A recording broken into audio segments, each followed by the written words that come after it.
Ang ganda ng lettuce natin. Kasi nga gawa ng compost natin supernatural compost.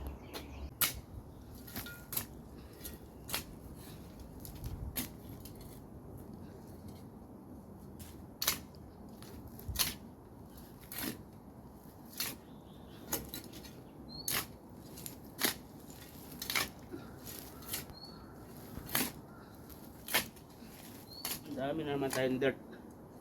Compost. Yan, lahat yan natuyo na. Bueno. Ayan.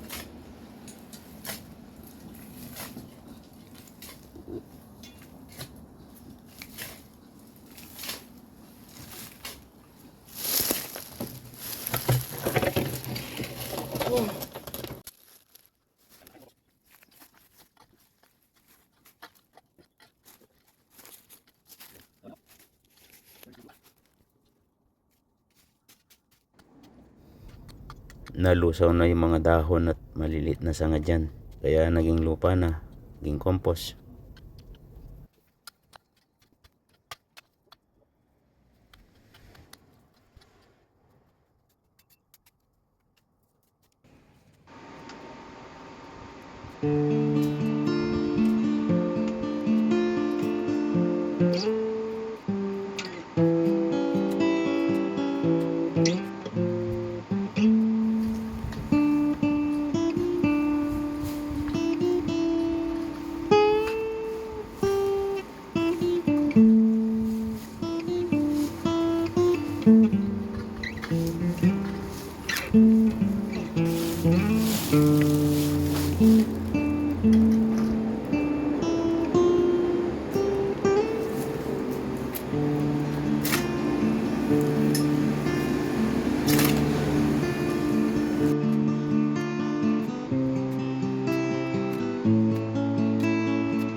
Compost bank yan,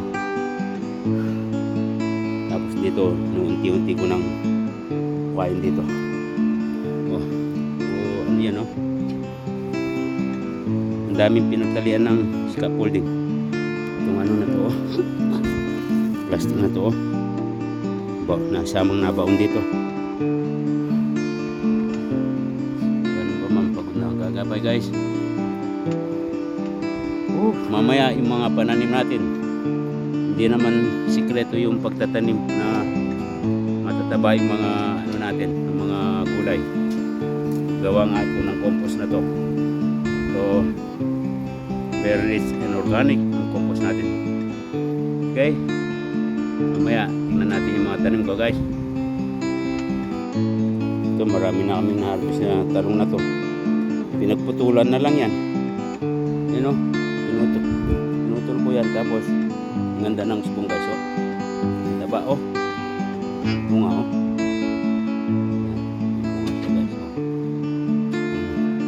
ganda, ang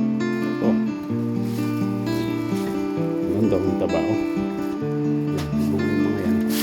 Nakakuha lang ako dito kanina, 8, 4 lang sila, 1, 2, 3, 4, 5, pang 5 pala to, ganda ng spong ng ano,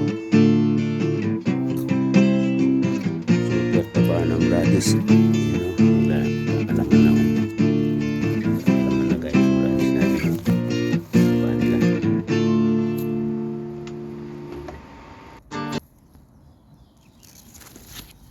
Nakalaman na guys. Itong choice na to gawin kong binhi yung seeds. Ang ganda ng lettuce natin. Kasi nga gawa ng compost natin eh supernatural compost. Ano, ang ganda nila oh. Ganda nila guys oh. Kahit nasa flooring, maganda pa rin sila oh. Tapos ito cherry tomato, sili. Ito yung cucumber natin, tapos cherry tomato. Ito na lang itatanim ko. Kasi tumubo yung mga cherry tomato dahil yung mga puno nila, mga branches nila, linagay ko sa compost. Nung natunaw yan, nagkabini yung lupa ko. Kapampangan talaga, bini, ano, binhil. Gagapay. Sayang, hindi ko naman lahat maitanim ito. Kahit nandyan lang sila, okay yung mga lettuce natin guys oh.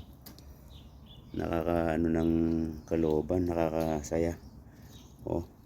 Buti walang naninirang kaano. Yan, pinag-harvestan ko na yan ha. Tapos meron tayong cabbages dyan, cabbage yan. Ito yung gardener kumuha ng binhi rito at seedlings. Ito patola. Ewan ko kung paano ko diskartein yung patola na yan. Yan, pinag-harvestan ko na yan oh. Yan. Tapos ito, ang ganda rin. Sarap sa salad nito. Malutong yung mga yan, guys. Tingnan. Malutong yung mga yan. Ang taba kasi ng ano natin, compost. Dahil siyempre masipag akong gumawa ng compost.